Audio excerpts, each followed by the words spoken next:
Hello family, वापस आ चुके हैं हम लोग द रिटर्न ऑफ डेविल के एक और न्यू एपिसोड के साथ। तो अगर आप लोग को मेरा एक्सप्लेनेशन अच्छा लगता है तो वीडियो को लाइक कर देना।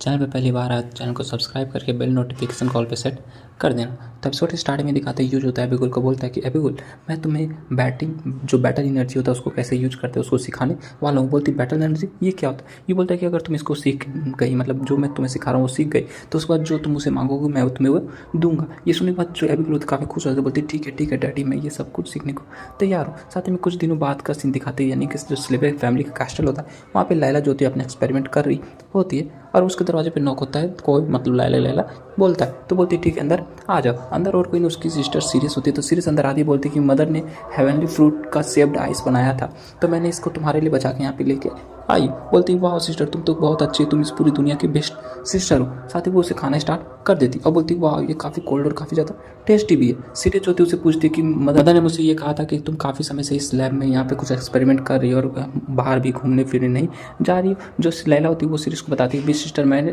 पास एक तरकीब मिली जिसकी मदद से हम लोग बिना पंख के जो बंदे होते हैं उन सबके पंख निकाल सकते हैं, लेकिन उसके लिए मुझे एक मैजिकल डिवाइस को बनाना होगा, उसी पे मैं रिसर्च कर रही हूँ। और साथ ही उसे आगे बताती है कि अगर ये सब काम कर गया तो मैं जितने भी अनविंग्ड बंदे हैं वो लोअर सिटी में उन सबके विंग निकाल दूंगे, उसके बाद सबको साथ में रहेगा। ये तो काफ़ी अच्छा होगा ना। वीक सिस्टर सीरियस बोलती है कि बिना पंख वालों के पंख निकालने वाली हो, वो भी तुम। बोलती साथ ही वो बोलती है कि हाँ नहीं, हम लोग ऐसा नहीं होने दे सकते। जो सीरियस होती है चिल्लाक बोलती है नहीं, हम लोग ऐसा होने नहीं दे सकते। और वो साथ ही लैला के ऊपर चिल्लाना स्टार्ट कर देती और बोलती है कि तुम्हें इस डिवाइस के ऊपर काम करना अभी बंद करना होगा। लैला जो होती है उसकी तरफ काफ़ी हैरानी के साथ देखते हैं, बोलती है कि ये तो काफ़ी अच्छी चीज़ है ना सिस्टर, हम लोग को इस जो डिस्क्रिमिनेशन होता है पंख और बिना पंख वाले इंसानों के बीच, उन सबको खत्म करना होगा और एक नई ज़िंदगी की एक नया जो रूट है उसको शुरुआत करना होगा। आपने भी तो मुझे ऐसा ही कुछ कहा था ना, और अगर ये मैं ऐसा करने में कामयाब हो गई तो हमारी जो सिस्टर एक्वा है वो भी वापस से हम लोग के साथ आके रहना लगेगी। सीरियस जो बोलती नहीं, मैंने तुम्हें कहा है ना कि जो अनविंग्ड बंदे जिन्हें पंख वाले बंदे उन्हें लोअर सिटी में ही रहना होगा और उन्हें वहीं रहने। तो लैला जो काफ़ी हैरान हो जाती है, चिल्लाक बोलती है आखिर ऐसा क्यों? बिग सिस्टर, क्या आपको भी लगता है कि जो बिना पंख वाले बंदे वो हम लोग से कमज़ोर है या फिर हम लोग से नीचे दर्जे के हैं और आप भी उन में और हमें डिस्क्रिमिनेट करते हो? साथ ही बोलती है एक्वा तो हमारे फ्रेंड है ना, आपकी भी वो फ्रेंड है, इसलिए हमें उनका ध्यान रखना हो। क्या आप इतना ज़्यादा क्रूअल कैसे हो सकती, इतना ज़्यादा निर्दयी कैसे हो सकती? बोलती कि नहीं, मैं सच में इतनी ज़्यादा निर्दयी ही हूँ। क्या करना है अब तुम क्या करोगे? बोलती कि बी सिस्टर तुम हमेशा से ऐसी नहीं थी। बोलती हाँ, चूँकि मैं स्लेवा फैमिली की हेड बन चुकी इसलिए मैं तुम्हें ऑर्डर देती हूँ कि अब से तुम लोअर सिटी नहीं जा सकती और जो भी तुम एक्सपेरिमेंट यहाँ पे कर रही थी डिवाइस बनाने का वो भी तुम्हें बंद करना होगा। ये सब सुनने के बाद जो लैला होती है काफ़ी ज़्यादा रोना स्टार्ट कर देती है और उसको धक्का देते हुए बाहर की तरफ चली जाती है। बोलती है मैं आपको काफ़ी ज़्यादा हेट करती हूँ, मैं आपको काफ़ी ज़्यादा हेट करती हूँ। वो अपने रूम का दरवाजा खोल के बाहर की तरफ रोते हुए भाग रही होती है, तभी यू से जाकर टकराती है और यू बोलता है क्या हुआ लैला? फिर वो उससे सारी कुछ बात बताती है तो बोलता है तुम रो क्यों रही, तुम चुप हो जाओ। थोड़ी देर बाद यू जो था उसको शांत करने के बाद वापस से उस कमरे में आता है जहाँ पे सीरियस होती है। सीरियस जो होती है उसे पूछती है कि लैला कैसी है? बोलता है कि ठीक है। वो काफ़ी ज़्यादा रो रही थी लेकिन रोते रोते उसको मैंने सुला दिया है। बोलती कि मैं काफ़ी बुरी सिस्टर नहीं। बोलता नहीं ये तो कोई ज़्यादा बुरी बात नहीं है, नॉर्मल है कि दो सिस्टर के बीच में फाइट हो, मैं भी अपनी छोटी सिस्टर जो उन सबसे फाइट करता रहता था। सीरियस जो थी यू को बोलती क्या तुम्हारे पास थोड़ा सा टाइम है, मुझे तुम्हारे साथ कुछ इंपॉर्टेंट बात करना है। थोड़ी देर बाद का सीन दिखाते वो लोग रूप टॉप पे जाकर बैठ के कुछ बातें कर रहे होते। साथ ही यूज होता मनी सोच रहा था कि ये काफ़ी ज़्यादा स्ट्रॉन्ग है और ये हमेशा खुद को अपना प्राइड को टॉप पे रखती है, लेकिन चूंकि इसकी सिस्टर ने ऐसा कहा कि वो इसको हेट करती है, काफ़ी ज़्यादा अपसेट हो गई। मुझे पता नहीं कि अब मुझे क्या करना चाहिए, लेकिन उस बंदे ने मतलब कि एक और अपोस्टल ने जिससे कहा था कि अगर तुम्हारी वाइफ अपसेट है तो उसे हक करो, वो एकदम से ठीक हो जाएगी। वो उसे हक करने के लिए अपना हाथ आगे बढ़ाता है लेकिन उसका हाथ काफ़ी ज़्यादा काँप रहा था। लेकिन तभी जो सीरियस होती वो बोलती कि काफ़ी समय पहले की बात है। फिर वो अपना बैक फ्लैश स्टोरी सुनाना स्टार्ट करते तो बताते कि हम लोग तीनों काफ़ी मज़े से यहीं पे खेला करते थे और यहाँ पे जहाँ भी मैं बैठे हूँ ये हम लोग का सीक्रेट बेस हुआ करता था और हम लोग काफ़ी ज़्यादा मज़ा किया करते थे। और इतनी सारी कहानियाँ सुनने के बाद यूज होता उससे पूछता है कि लैला ने जब तुमसे ये कहा कि वो बिना पंख वाले बंदों के भी पंख निकाल सकते हैं तो तुमने उसको ऑब्जेक्शन किया, मतलब उसके जो डिवाइस बनाने का प्रोसेस उसको रोक दिया, इसके पीछे कोई ना कोई तो रीज़न होगा।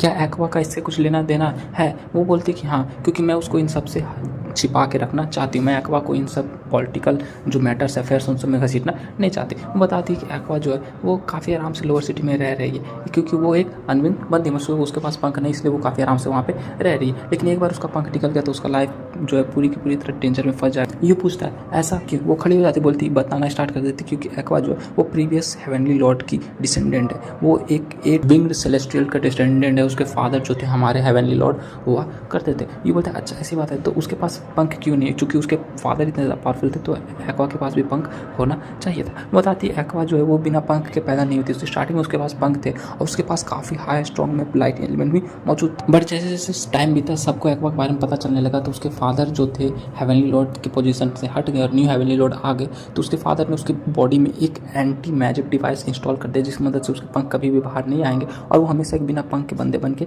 रह जाएंगे। उसके फादर को ऐसा करना था क्योंकि उन्हें पता था कि उन लोग की ज़िंदगी काफ़ी ज़्यादा डेंजर में है। अगर उसकी बेटी के पास पंख आ गए तो जो न्यू हेवनली लॉर्ड है वो उसकी बेटी को भी मार देगा, इसलिए उसके फादर ने उसे हम लोग के पास छोड़ दिया और मेरे फादर ने एक्वा को खुशी खुशी अपना लिया और हम लोग तीनों फिर साथ में मिलकर खेला करते थे और एक दूसरे को बहन माना करते थे। साथ ही वो बताती है इसी तरह समय बीतता गया और थोड़े टाइम बाद हेवनली लॉर्ड ने ये रूल बनाया कि जिन्हें भी बिना पंख वाले बनते उन्हें लोअर सिटी में जाकर रहना होगा। इसलिए मेरे फादर के पास कोई चॉइस नहीं था और उन्होंने एक्वा को लोअर सिटी में भेज दिया। लेकिन एक बार उसका पंख वापस से आ गया तो हेवनली स्वॉर्ड स्कूल को ये पता चल जाएगा कि वो प्रीवियस जो हेवनली लॉर्ड है उसकी बेटी है। उसके बाद वो लोग उसकी ज़िंदगी को तहस नहस कर देंगे, उसके जान के पीछे पड़ जाएंगे और उसको मार देंगे। मेरे फादर ने मुझसे ये सब बताया था और कहा था कि मैं ये सबको किसी के साथ शेयर ना करूं क्योंकि हम लोग का फैमिली का पर्सनल सीक्रेट है। ये बोलता है कि अच्छा तो क्या तुम हमेशा के लिए लैला को अंधेरे में रखना चाहोगे, उसे कभी भी सच नहीं बताओगी? बोलती कि लैला जो एक बच्ची, अब मैं नहीं जानती कि वो ये सेलेस्टियल का जो डार्क साइड है वो जानने के बाद कैसे बिहेव करेगी, इसलिए मैं उसको ये सब नहीं बताना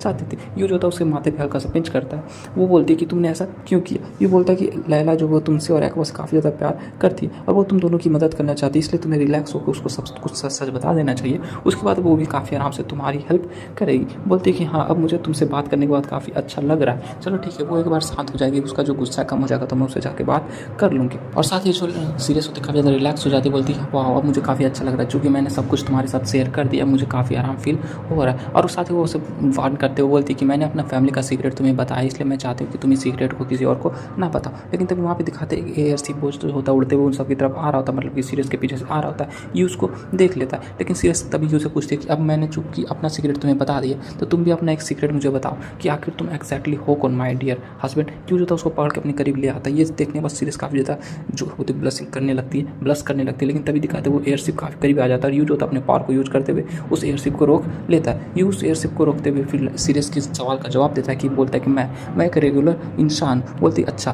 तुम्हें कहोगे कि तुम रेगुलर एक मतलब कि बस ह्यूमन हो और मैं मान लूँगा, ऐसा हो ही नहीं सकता। साथ ही उस एयरशिप को वो पकड़ के पीछे की तरफ फेंक देता है, बोलता है गेट लॉस्ट। और वो एयरशिप को नीचे गिरता हुआ देख, उतने बड़े एयरशिप को एक हाथ से नीचे फेंकते हुए देख के सीरियस का जो चेहरा होता है काफ़ी हैरानी से भर जाता है और बोलती है ये पावर किसी रेगुलर ह्यूमन का नहीं हो सकता, ये कभी भी एक रेगुलर ह्यूमन हो ही नहीं सकता, ये तो हम लोग सेलेस्टियल से भी काफ़ी ज़्यादा स्ट्रॉन्ग है। साथ ही सीरियस होती मन सोच रही थी कि अगर तुम मुझे नहीं बताना चाहते कि तुम्हारी रियल आइडेंटिटी क्या है तो ठीक है, मैं तुम्हें फोर्स नहीं करूँगी। लेकिन एक बात हमेशा याद रखना कि मैं तुम पे पूरा विश्वास करती हूँ, मैं तुमसे पे खुद से भी ज़्यादा विश्वास करती हूँ। हमें वो सीन दिखाते, वो शिप जो था नीचे जाके गिरता और पूरी की पूरी तरह तबाह हो जाता और उसके अंदर का ड्राइवर होता है वो बोलता है कि आखिर वो मॉन्स्टर कौन था, उसने एक हाथ से ही मेरे पूरे शिप को उठा के फेंक दिया। वहाँ पे दिखाते यू और सीरियस होते हैं, वहाँ पे आते हैं और उन दोनों को वहाँ पे देख के वो जो पायलट होता है वो काफ़ी ज़्यादा डर जाता है। सीरियस उससे पूछती है कि आखिर उसकी इतनी हिम्मत हुई कि सिल्विया फैमिली के टेरिटरी में आके हम लोग के ऊपर अटैक किया था, करने की जरूरत थी। और इसी के साथ जो एपिसोड होता है यहाँ पे हो जाता है। तो अगर आप लोग को मेरा एक्सप्लेनेशन अच्छा लगा तो वीडियो को लाइक कर देना, चैनल पर पहली बार आया तो चैनल को सब्सक्राइब कर देना। मिलते हैं नेक्स्ट वीडियो के साथ, तब तक के लिए bye bye, stay happy, spread love.